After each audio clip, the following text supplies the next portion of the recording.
he radiant heart of Hollywood, a name that meant laughter, charm, and unforgettable beauty. From the sweet and innocent Toni Simmons in Cactus Flower, the role that won her an Oscar, to the confused but endearing Judy Benjamin in Private Benjamin, or the glamorous yet wounded Elise Elliott in The First Wives Club, Goldie Hawn touched millions of hearts with her grace, wit, and emotional depth. But today, Goldie has broken hearts once again, this time with a quiet confession: "I can barely see anything." Her world, once lit by fame and the flash of cameras, has now faded into a silent struggle few have seen. How cruel it is that a woman who brought so much light to others now finds herself surrounded by such heartbreaking personal darkness. Before we begin, we'd love to hear from you. On a scale from 0 to 10, how would you rate Goldie Hawn as an actress? Tell us in the comments below. Your opinion truly matters. Each other, we were acquaintances, you know, and stuff, and Diane I know, stay. Before she became the dazzling blonde with a signature giggle and a radiant presence on screen, Goldie Jean Hawn was just a little girl growing up in Tacoma Park, Maryland, a place far removed from the glitter and chaos of Hollywood. Born on November 21, 1945, to Laura and Edward Hawn, her early life appeared calm and ordinary on the outside. Her mother ran a dance school. Her father was a musician. It seemed like a home filled with rhythm, discipline, and artistic nurture. But beneath that harmonious surface, a quiet storm was brewing, one that would shape the emotional foundation of Goldie's life for decades to come. Even as a young child, Goldie suffered from deep and persistent anxiety. Long before she knew what panic attacks were, she felt them creeping up like invisible shadows, stealing her breath, making the walls close in. She was terrified of things she couldn't control: war, loss, the unknown.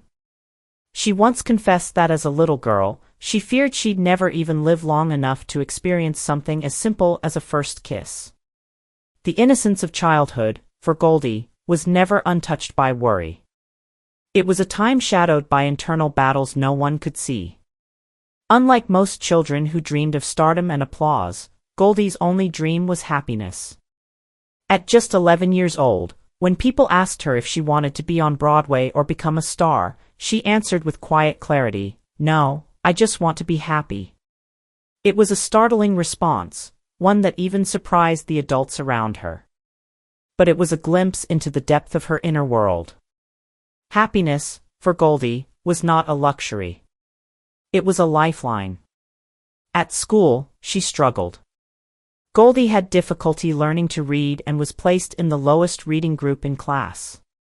It was a humiliating position for a sensitive child, but it also planted the first seeds of resilience. She credits her second-grade teacher, Mrs. Povich, for saving her, not with extraordinary interventions, but with gentle encouragement and unwavering belief in her potential. That validation mattered. It was perhaps the first time Goldie felt seen in a way that was safe. By the age of 3, she was already learning ballet. Dance became her escape, her language. It wasn't about performing for others, it was about losing herself in movement, in rhythm, in grace. Dance was the one place where the noise in her head faded. It gave her a sense of control, of purpose, of flow.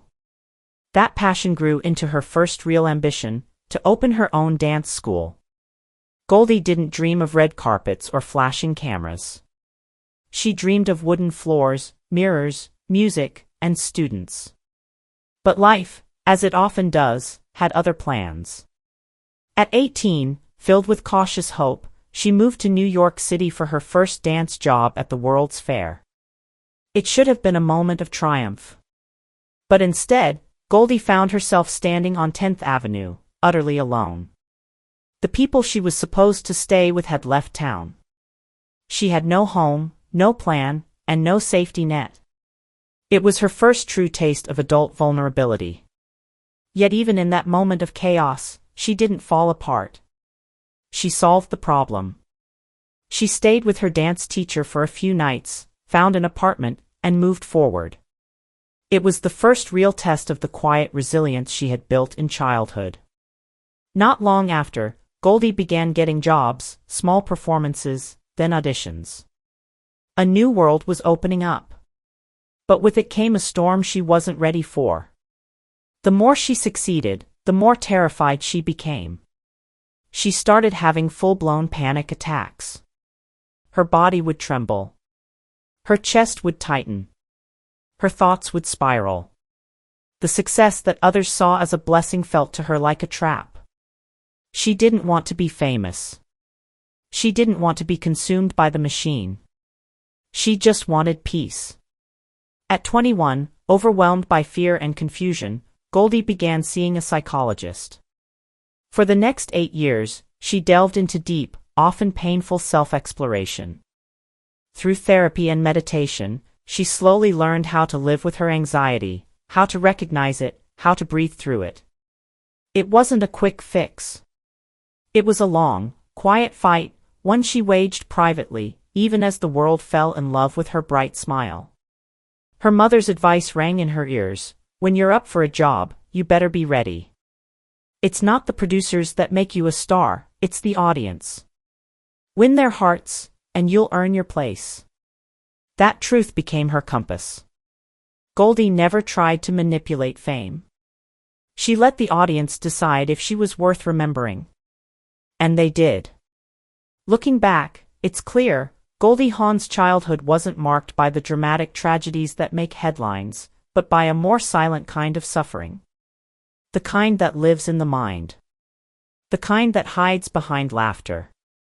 The kind that builds character without applause. It was a quiet battlefield, and she emerged from it, not unscarred, but deeply human. That humanity would later become her most powerful gift on screen. Of course I know my name, it's Goldie Hawn. She never intended to become a star, and yet, she became one almost by accident. In 1969, she played Toni Simmons in Cactus Flower, a role that would change the trajectory of her life forever. The wide-eyed, naive young woman she portrayed struck a deep emotional chord with audiences, and with the Academy too.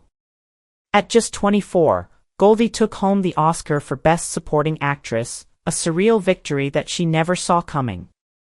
She hadn't even watched the broadcast the night it aired. When she received the call, she thought it was a joke. "I wasn't even thinking about it," she later said. "I was just working. I had moved on." That sense of humble detachment would define her approach to fame for decades to come. While others chased the spotlight, Goldie often turned away from it. Even during her rise in the 70s and 80s, she approached each project with hesitation, not out of arrogance, but out of a deep need to protect her inner peace. She didn't want to be devoured by the system. She just wanted to create something meaningful, something that brought light, not pressure. But her talent was undeniable. And Hollywood couldn't look away. She became a leading lady not just because she was beautiful or funny, but because there was something profoundly human in her. In Private Benjamin, 1980, she portrayed a spoiled widow who joins the army and transforms her life. The role, which earned her a second Oscar nomination, mirrored Goldie's real-life metamorphosis, a woman learning to navigate pain with humor, to find strength in vulnerability. Audiences didn't just laugh, they saw themselves in her confusion, her struggle, her quiet victories. She went on to star in films like Overboard, Death Becomes Her, and The First Wives Club, each character different, but all anchored in emotional truth. Especially in The First Wives Club, her portrayal of Elise, a glamorous actress grappling with age, rejection, and heartbreak, was deeply autobiographical. Goldie knew the pain of being seen only for her looks, of being dismissed because she grew older. She poured all of that ache into Elise, turning what could have been a caricature into a powerful commentary on womanhood in Hollywood. But perhaps her most courageous career move came when she stepped behind the camera. Goldie became a producer, not for prestige, but for freedom. She wanted to shape the stories she told, to uplift voices that mattered, to create films that reflected real women, complex, flawed, and beautiful in their imperfection. Her production company gave her agency in an industry that often tried to strip it away. It was a quiet rebellion, and it changed everything. Throughout the decades, Goldie Hawn refused to be boxed in. She didn't chase fame, she chased authenticity. And that pursuit made her more iconic than any award ever could. We're companions, and we're a couple. She brought joy to millions. Yet behind the curtain, Goldie Hawn has endured more than her share of silent battles. Her life, once a cascade of glittering premieres, flashing cameras, and warm ovations, has in recent years slowed into something quieter, heavier, and at times, devastatingly isolating. Her radiant smile remains, but the weight behind it has grown into something heartbreakingly visible. In March 2025, during a moment that shocked and moved millions, Goldie stepped onto the Oscars stage alongside Andrew Garfield. As she turned to read the teleprompter, she paused. The words didn't come. Her smile faltered. Then, with a small laugh that couldn't mask the truth, she admitted, "I'm completely blind. I mean, I have cataracts." Her battle with vision loss is ongoing. Cataracts, while treatable, are only one part of the physical toll aging has brought: fatigue, fragility, and the slow erosion of independence. Public appearances have become rarer. When she does emerge, fans comment on her glow, but few see the immense courage it takes just to walk across a stage. Inside, there is still the girl who just wanted to dance, who only ever dreamed of opening a ballet school, who stood alone on 10th Avenue in New York with nowhere to sleep, and figured it out anyway. That girl never truly left. She simply grew older. And perhaps the most heartbreaking truth of all is that the more she gave the world, the more it forgot how much she carried alone. As the applause fades and the cameras dim, what remains is the essence of Goldie Hawn, a woman of extraordinary depth, relentless resilience, and a heart still searching for quiet joy. She doesn't ask for sympathy, only to be remembered, not just for the light she gave, but for the darkness she survived. And that, perhaps, is her most profound performance of all.